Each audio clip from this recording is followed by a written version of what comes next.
Hi ಎಲ್ಲರಿಗೂ welcome to my YouTube channel Rakshita's mini vlog. First time ಚಾನಲ್ನ ನೋಡ್ತಾ ಇದ್ದರೆ ಪ್ಲೀಸ್ ಸಬ್ಸ್ಕ್ರೈಬ್ ಮಾಡಿಕೊಂಡು ಚಾನಲ್ನ ನೋಡಿ. ಇದು ನನ್ನ ಸಂಡೇ ವ್ಲಾಗ್ ಆಗಿತ್ತು.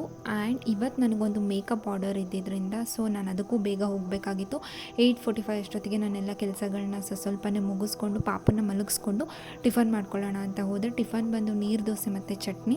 ಆ್ಯಂಡ್ ಅತ್ತೆ ಚಟ್ನಿ ಮಾಡಿಕೊಟ್ರು. ನಾನು ನೀರು ದೋಸೆ ಹಾಕ್ಕೊಂಡು ತಿಂದು ಅದ್ರ ಜೊತೆ ಸ್ವಲ್ಪ ಲೈಟಾಗಿ ಫ್ರೂಟ್ಸ್ನ ತಿಂದ್ಕೊಂಡು ನಾನು ರೆಡಿ ಆದ. ಆ್ಯಂಡ್ ನನಗೆ ಬೇಕಾಗಿದ್ದಂಥ ವಸ್ತುಗಳನ್ನೆಲ್ಲ ನೀಟಾಗಿ ನನ್ನ ಮೇಕಪ್ ಕಿಟ್ ಒಳಗಡೆ ಇಟ್ಕೊಂಡು ರಿಂಗ್ ಲೈಟ್ನೆಲ್ಲ ತೊಗೊಂಡು ಆ್ಯಕ್ಚುಲಿ ನಾನು ವೆಯ್ಟ್ ಮಾಡ್ತಿದ್ದೆ ಹಸ್ಬೆಂಡ್ಗೆ. ಅವ್ರು ಬಿಡಕ್ಕೆ ಬರ್ತೀನಿ ಅಂತ ಹೇಳಿದರು.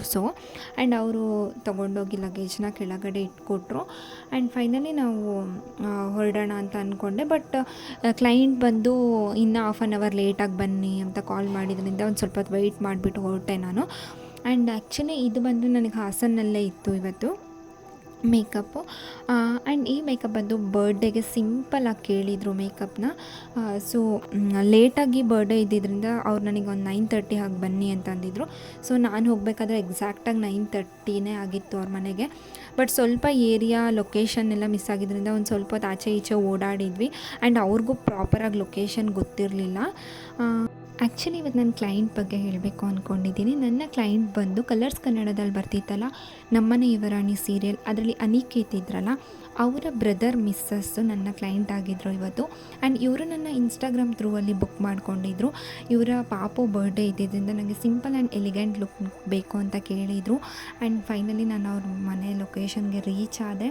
ಆ್ಯಂಡ್ ಅಲ್ಲಿಗೆ ದೀಪಕ್ ಅವರು ಬಂದಿದ್ದರು. ಆ್ಯಂಡ್ ಅವರೂ ಹಾಗೆ ವಿಶ್ ಮಾಡಿ ಮಾತಾಡಿಸ್ದೆ. ಅವರು ತುಂಬ ಚೆನ್ನಾಗಿ ಮಾತಾಡಿದರು. ಆ್ಯಂಡ್ ಫೈನಲಿ ನನ್ನ ವರ್ಕ್ ಕಡೆ ಗಮನ ಕೊಟ್ಟು ನಾನು ನೀಟಾಗಿ ನನ್ನ ವರ್ಕ್ನ ಈ ಥರ ಫಿನಿಷ್ ಮಾಡಿದೆ. ನಾನು ಅವ್ರು ಎಲಿಗೆಂಟಾಗಿ ಕೇಳಿದ್ದು, ತುಂಬ ಸಿಂಪಲಾಗಿ ಕೇಳಿದರು. ಸೊ ಕ್ರಿಯೇಟ್ ಮಾಡಿಕೊಟ್ಟು ನಾನು ಹೊರಟ್ಬಿಟ್ಟೆ ಅಲ್ಲಿಂದ. ಆ್ಯಂಡ್ ನಾನು ಹೊರಡಬೇಕಾದ್ರೆ ಟೈಮ್ ಬಂದು 11:10 ಏನೋ ಆಗಿತ್ತು. ಆ್ಯಕ್ಚುಲಿ ನಾನು ಮೇಕಪ್ ಶುರು ಮಾಡುವಾಗ 9:45 ಹಾಗಾಗಿತ್ತು. ಸೊ ಅವ್ರು ಕೇಳಿದ್ದು ಬರೀ ನನಗೆ ಹೇರ್ ಸ್ಟೈಲ್ ಮತ್ತು ಮೇಕಪ್ ಅಷ್ಟೇ ಕೇಳಿದ್ದು. ಆ್ಯಂಡ್ ಫೈನಲಿ ಮನೆ ಕಡೆ ಹೊರಟಾದ್ಮೇಲೆ ನನಗೆ ಯಾಕೋ ಎಳ್ನೀರು ಕುಡಿಬೇಕು ಅಂತ ಅನ್ನಿಸ್ತು ಅಂತ ಹೇಳ್ಬಿಟ್ಟು ಒಂದು ಎಳ್ನೀರು ಕುಡ್ಕೊಂಡು ಪಾಪುಗೊಂದು ಎಳ್ನೀರನ್ನ ಕ್ಯಾರಿ ಮಾಡಿಕೊಂಡು ಸೀದಾ ಮನೆಗೆ ಬಂದ್ವಿ ನಾವು.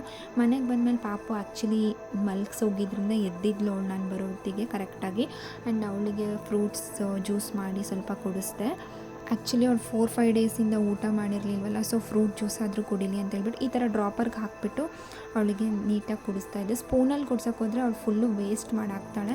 ಅದಕ್ಕೋಸ್ಕರ ಈ ಥರ ಡ್ರಾಪರಲ್ಲಿ ಹಾಕಿ ಅವಳಿಗೆ ಫ್ರೂಟ್ ಜ್ಯೂಸನ್ನ ಕುಡಿಸ್ಕೊಂಡೆ ನಾನು. ಆ್ಯಂಡ್ ಅದಾದಮೇಲೆ ಸಂಡೇ ಅಲ್ವಾ, ಸೊ ಏನಾದರೂ ಸ್ಪೆಷಲ್ ಮಾಡೋಣ ಅಂತ ಹೇಳಿಬಿಟ್ಟು ಹಸ್ಬೆಂಡ್ನ ಹೊರಗಡೆ ಕಳಿಸಿ ಚಿಕನ್ನ ತರಿಸ್ದೆ. ಚಿಕನ್ ಬಿರಿಯಾನಿ ಮತ್ತು ಚಿಕನ್ ಫ್ರೈ ಮಾಡೋಣ ಅಂತ ಅಂದ್ಕೊಂಡೆ. ಫಸ್ಟು ಬಿರಿಯಾನಿ ರೆಡಿ ಮಾಡ್ಕೊಬಿಡೋಣ, ಆಮೇಲೆ ಚಿಕನ್ ಫ್ರೈ ಮಾಡ್ಕೊಳ್ಳೋಣ ಅಂತ ಹೇಳ್ಬಿಟ್ಟು ಒಂದು ಕುಕ್ಕರ್ಗೆ ನಾನು ಚಕ್ಕೆ, ಲವಂಗ, ಏಲಕ್ಕಿ ಮತ್ತು ಈರುಳ್ಳಿ, ಎಣ್ಣೆ, ಪುದೀನ ಇದಿಷ್ಟನ್ನು ಹಾಕ್ಕೊಂಡು ಚೆನ್ನಾಗಿ ಫ್ರೈ ಮಾಡಿಟ್ಕೊಂಡೆ. ಇದಕ್ಕೆ ಸ್ವಲ್ಪ ಅರಿಶಿನ ಪುಡಿ ಹಾಕಿಬಿಟ್ಟು ಅದಕ್ಕೆ ನಾನು ರೈಸ್ನ ಹಾಕ್ಕೊಂಡೆ. ರೈಸನ್ನ 2 ಲೋಟದಷ್ಟು ಹಾಕ್ಕೊಂಡಿದ್ದೀನಿ. ಸಾಕು, ನಾವು 4 ಜನ. ಅದರಲ್ಲೂ ನಮ್ಮ ಅತ್ತೆ ಮಾವ ಸ್ವಲ್ಪ ಕಡಿಮೆನೇ ರೈಸ್ ತಿನ್ನೋದು. ಸೊ ಹಾಗಾಗಿ ನೆನೆಸಿಟ್ಟಿರೋ ಅಕ್ಕಿನ ಹಾಕಿಬಿಟ್ಟು ಅದಕ್ಕೆ ಎಷ್ಟು ಬೇಕೋ ಅಷ್ಟು ನೀರನ್ನು ಆ್ಯಡ್ ಮಾಡಿ ಉಪ್ಪು ಹಾಕಿಬಿಟ್ಟು ಒಂದು 2 ಸ್ಪೂನಷ್ಟು ತುಪ್ಪನ ಆ್ಯಡ್ ಮಾಡಿಕೊಂಡೆ ನಾನು. ತುಪ್ಪ ಹಾಕಿದಷ್ಟು ಬಿರಿಯಾನಿ ಚೆನ್ನಾಗಿರುತ್ತೆ ಅನ್ನೋದಕ್ಕೋಸ್ಕರ. ಆಮೇಲೆ ನಾನು 2 ವಿಷಲ್ನ ಕೂಗಕ್ಬಿಟ್ಟೆ ನಾನು. ಅದಾದಮೇಲೆ ಬಿರಿಯಾನಿಗೆ ಮಸಾಲೆನ ಮಾಡ್ಕೊಳ್ಳೋಣ ಅಂತ ರೆಡಿ ಮಾಡಿಕೊಂಡೆ. ಆ್ಯಂಡ್ ಒಂದು ಮಿಕ್ಸಿ ಜಾರ್ಗೆ ನಾನು ಸ್ವಲ್ಪ ಕಾಯಿ ತುರಿ, ಪುದೀನ, ಒಂದು 4 ಹಸಿರು ಮೆಣಸಿನ್ಕಾಯಿ ಮತ್ತು ಸಾಂಬಾರು ಸೊಪ್ಪು, ಚಕ್ಕೆ, ಲವಂಗ, ಏಲಕ್ಕಿ, ಒಂದು 4 ಕಾಳು ಮೆಣಸು ಇಷ್ಟನ್ನು ಹಾಕ್ಕೊಂಡು ಪೇಸ್ಟ್ ಮಾಡಿಟ್ಕೊಂಡೆ. ಆಮೇಲೆ ಒಂದು ಬಾಣಲಿಗೆ 2 ಈರುಳ್ಳಿ, 2 ಟೊಮೊಟೊ ಎಣ್ಣೆ ಜೊತೆ ಫ್ರೈ ಮಾಡಿಕೊಂಡು ಅದಕ್ಕೆ ರೆಡಿ ಮಾಡ್ಕೊಂಡಿದ್ದಂಥ ಶುಂಠಿ ಬೆಳ್ಳುಳ್ಳಿ ಪೇಸ್ಟ್ ಹಾಕ್ಕೊಂಡು. ಆ್ಯಕ್ಚುಲಿ ನಾನು ಅಡುಗೆ ಶುರು ಮಾಡೋದಿಗೆ 1 ಆಗೋಗಿತ್ತು. ಯಾಕಂದರೆ ನಾನು ಆರ್ಡರ್ ಮುಗಿಸ್ಕೊಂಡ್ಬಂದು ನಾನು ಸ್ವಲ್ಪ ಹೊತ್ತು ರೆಸ್ಟ್ ಮಾಡಿ ಪಾಪುನ ನೋಡ್ಕೊಂಡು ಅಡುಗೆ ಶುರು ಮಾಡಬೇಕಾದ್ರೆ ಸ್ವಲ್ಪ ಲೇಟ್ ಆಗಿತ್ತು. ಸೊ ಇದಕ್ಕೆ ನಾನು ತೊಳೆದಿಟ್ಟಿರೋಂತಹ ಚಿಕನ್ನ ಹಾಕ್ಕೊಂಡು ಚೆನ್ನಾಗಿ ಫ್ರೈ ಮಾಡ್ಕೊಳ್ತಾ ಇದ್ದೀನಿ. ಇದಕ್ಕೆ ಸ್ವಲ್ಪ ಸಾಲ್ಟ್ನ ಆ್ಯಡ್ ಮಾಡಿಕೊಂಡೆ ನಾನು. ಆ್ಯಡ್ ಮಾಡಿಕೊಂಡು ಅದು ಚೆನ್ನಾಗಿ ಬೇಯೋಕೆ ಬಿಟ್ಟಾದಮೇಲೆ ಅದು 10 ನಿಮಿಷದಷ್ಟೊತ್ತಿಗೆ ಅದು ಇಷ್ಟು ಚೆನ್ನಾಗಿ ಬೆಂದಿತ್ತು. ಅದಕ್ಕೆ ಇನ್ನೊಂದು ಸ್ವಲ್ಪ ಸಾಲ್ಟ್ನ ಆ್ಯಡ್ ಮಾಡಿಕೊಂಡೆ ನಾನು. ಆ್ಯಂಡ್ ಒಂದು ಮಿನಿಮಮ್ ಕನ್ಸಿಸ್ಟೆನ್ಸಿ ಬರೋವರೆಗೂ ಅದನ್ನು ಬೇಯಿಸ್ಕೊಂಡು ನಾನು ರುಬ್ಬಿಟ್ಟಿದ್ದಂಥ ಮಸಾಲೆನ ಆ್ಯಡ್ ಮಾಡಿಕೊಂಡು ಅದನ್ನು ಬೇಯಕ್ಕೆ ಬಿಟ್ಟೆ ಚೆನ್ನಾಗಿ.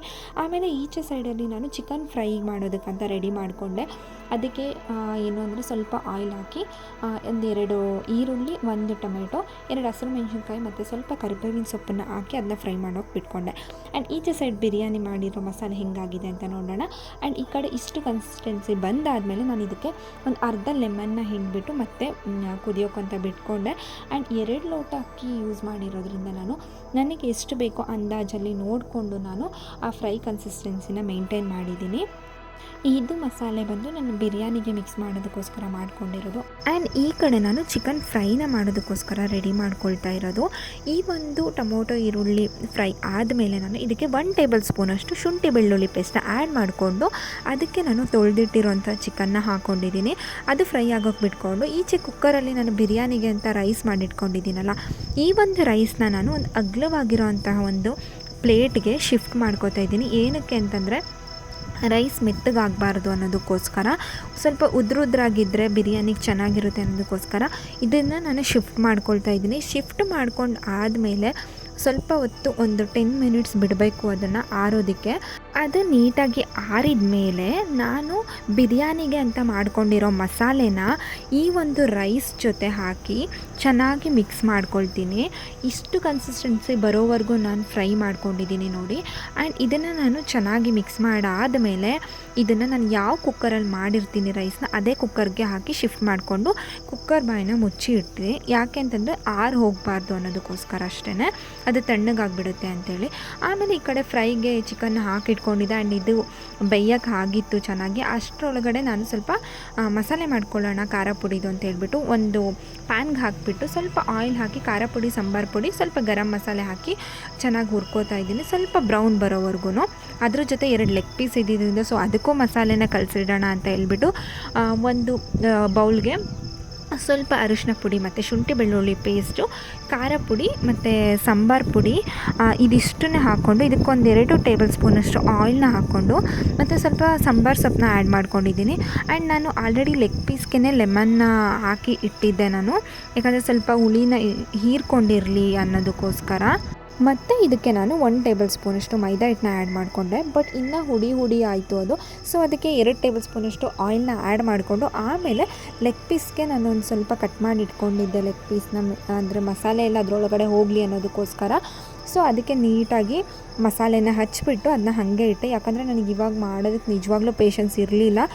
ಲೆಗ್ ಪೀಸ್ಗೆ ಮಸಾಲೆ ಕಲಸಿಡೋ ಅಷ್ಟರೊಳಗಡೆ ಈಚೆ ಚಿಕನ್ ಫ್ರೈ ರೆಡಿಯಾಗಿತ್ತು. ಸೊ ಊಟ ಮಾಡೋಣ ಅಂತ ಅಂದ್ಕೊಂಡೆ. ಆಲ್ರೆಡಿ ಟೈಮ್ 3 ಗಂಟೆ ಆಗಿತ್ತು. ಸೊ ಊಟನ ಮುಗಿಸ್ಕೊಂಡೆ ನಾನು. ಆ್ಯಂಡ್ ಸಂಜೆ ಕಾಫಿ ಕುಡ್ಕೊಂಡು ಪಾಪು ಜೊತೆ ಸ್ವಲ್ಪ ಆಟ ಆಡಿಕೊಂಡು ಟೈಮ್ ಸ್ಪೆಂಡ್ ಮಾಡೋ ಅಷ್ಟರೊಳಗಡೆ ಆಲ್ರೆಡಿ ನೈಟೇ ಆಗಿತ್ತು. ಆ್ಯಂಡ್ ನಮ್ಮ ಅತ್ತೆ ಮುದ್ದೆನ ಮಾಡಿದರು ಅವ್ರಿಗೆ ಊಟಕ್ಕೋಸ್ಕರ. ಯಾಕಂದರೆ ಮಧ್ಯಾಹ್ನ ಎಲ್ಲರೂ ಬಿರಿಯಾನಿ ತಿಂದಿದ್ವಲ್ಲ, ಸೊ ರೈಸ್ ಐಟಮ್ಮೇ ಆಯಿತು ಅಂತ ಹೇಳ್ಬಿಟ್ಟು ಅತ್ತೆ ಮಾವಂಗೆ ಮುದ್ದೆ ಮಾಡಿಕೊಂಡ್ರು. ಅವರಿಬ್ಬರು ಮುದ್ದೆ ತಿಂದರು. ನಾನು ಮತ್ತು ಹಸ್ಬೆಂಡ್ ಬಂದು ಮತ್ತೆ ಬಿರಿಯಾನಿನೇ ತಿಂದ್ವಿ. ಆ್ಯಂಡ್ ಲೆಗ್ ಪೀಸ್ನ ಫ್ರೈ ಮಾಡಿರಲಿಲ್ವಲ್ಲ ಮಧ್ಯಾಹ್ನ ಕಲಿಸಿಟ್ಟಿದ್ದು, ಅದನ್ನು ಫ್ರೈ ಮಾಡಿಕೊಂಡು ನಾನು ಬಿರಿಯಾನಿ ಜೊತೆ ಲೆಗ್ ಪೀಸ್ನ ತಿಂದೆ. ಆ್ಯಕ್ಚುಲಿ ಸಖತ್ ಚೆನ್ನಾಗಿತ್ತು ಆ್ಯಂಡ್ ಸ್ಪೈಸಿ ಆಗಿತ್ತು ಅದು. ಆಮೇಲೆ ನಾನ್ ವೆಜ್ ತಿಂದಿರೋದ್ರಿಂದ ಸೊ ಎಲೆ ಅಡಿಕೆ ಹಾಕ್ಕೊಂಡಲ್ಲೇ ಇದ್ದರೆ ಹೇಗೆ ಅಂತ ಹೇಳ್ಬಿಟ್ಟು ಎಲೆ ಅಡಿಕೆ ಹಾಕ್ಕೊಂಡೆ ನಾನು. ಆ್ಯಕ್ಚುಲಿ ಅವಾಗವಾಗ ಹಾಕ್ಕೊಳ್ತಾ ಇರ್ತೀನಿ ನಾನು. ನನಗೆ ಎಲೆ ಅಡಿಕೆ ತುಂಬಾ ಇಷ್ಟ. ಸೊ ಅದನ್ನು ಹಾಕ್ಕೊಂಡು ಮಲ್ಕೊಂಡೆ. ಪಾಪುನ ಮಲಗಿಸ್ಬಿಟ್ಟು ನಾನು ಮಲ್ಕೊಂಡೆ. ಇವತ್ತು ಸಿಕ್ಕಾಪಟ್ಟೆ ಸುಸ್ತಾಗಿತ್ತು. ಆ್ಯಂಡ್ ಇದಿಷ್ಟು ನನ್ನ ಸಂಡೇ ವ್ಲಾಗ್ ಆಗಿತ್ತು. ನೆಕ್ಸ್ಟ್ ವೀಡಿಯೋದಲ್ಲಿ ಸಿಗ್ತೀನಿ. ಟಾಟಾ, ಬಾಯ್.